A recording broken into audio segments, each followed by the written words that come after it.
Good evening. My name is Nikhila. I'm a dental student. My information about Islam is really less. Whatever I know is because of my friends. My question is, I've read this poster. They say that music and dance is not accepted in Islam. Why is that? I mean, you cannot say it's generally also you can listen to music or singing or dance or whatever.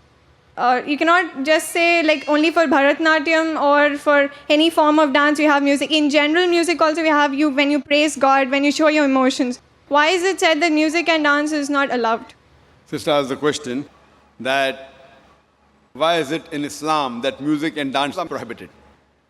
First I'll come to music, then I'll go to the dance.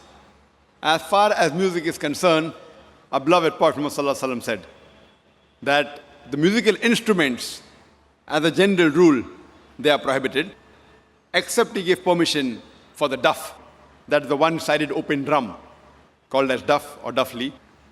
Besides that, the Prophet prohibited because, if you analyze, it takes a person away from the remembrance of Allah subhanahu wa ta'ala, from the remembrance of Almighty God. That's the reason when we hear these, film songs, whether it be Hindi, it may be Malayali or Tamil or whatever it is, you find that in these film songs, most of the words that are mentioned, they are far away from reality. The hero tells the heroine, "Main tumhare liye chand tod ke leke aunga, main tumhare liye sitare tod ke leke aunga, I'll get the moon for you, I'll get the star for you." We know it's not possible. No man can get the star or the moon for his lover. But yet, we keep on repeating because of the ambience, because of everything. So because of this, general rule is that the music does take a person away from Allah subhanahu wa ta'ala. That is the reason a beloved Prophet prohibited musical instruments except for duff. Or, as generally, with your voice. For example, when a person recites the Quran. If he recites the Quran, his voice is good, that's permitted. Because that takes a person towards Allah subhanahu wa ta'ala. The musical instruments along in the background do create a different ambience. Otherwise, singing per se, it is mubah, optional, as long as the words of the song, they take you towards your Creator Allah subhanahu wa ta'ala. If the words of the song take you away from Allah subhanahu wa ta'ala, even that type of song is prohibited. Now coming to the second part, why is dancing prohibited? There is no verse in the Quran, or no hadith that I know of, which says dancing per se is haram. But normally, because people dance to show to the other people, we have dance performance on the stage, whereas you Bharatnatyam. Now you're doing Bharatnatyam on the stage and thousands are watching you. So normally in terms of the hijab reason, we wouldn't like to expose our ladies, our mothers, our sisters, our daughters on the stage and thousands of people looking at them.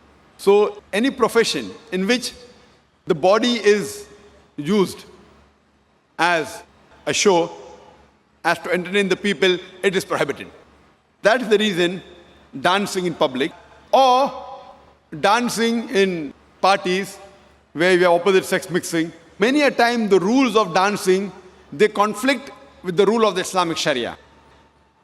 Normally when you have a dance, you have pairs, male and female, and most of these pairs, that the girlfriend, boyfriend, and you dance in front of other people. So because it breaks the system of Islamic hijab, that's the reason per se it is prohibited, because it goes against the system of hijab. So you have to realize that many a time when you dance in public, you go out for parties, and you move around. Otherwise, with you and your wife, you can do what you want as long as it doesn't go against the Sharia. Alone in closed doors, husband and wife, what they want to do, as long as it doesn't go against the rules of the Quran and Sahih Hadith, there's no problem. But because most of the time dancing exploits the body, it includes singing, dancing, you go on the stage and other people are watching, so it breaks the rules of Sharia, of the hijab. And you can hear my video cassette, Women's Rights in Islam, Modernizing Outdated, which speaks in detail. Why do we Muslims protect, why do we love, why do we revere our women for? Because we love our women, that's the reason we protect them, and we don't want to exhibit them. That's the reason professions which involve singing in public, or dancing, or modeling, these professions are prohibited for a lady.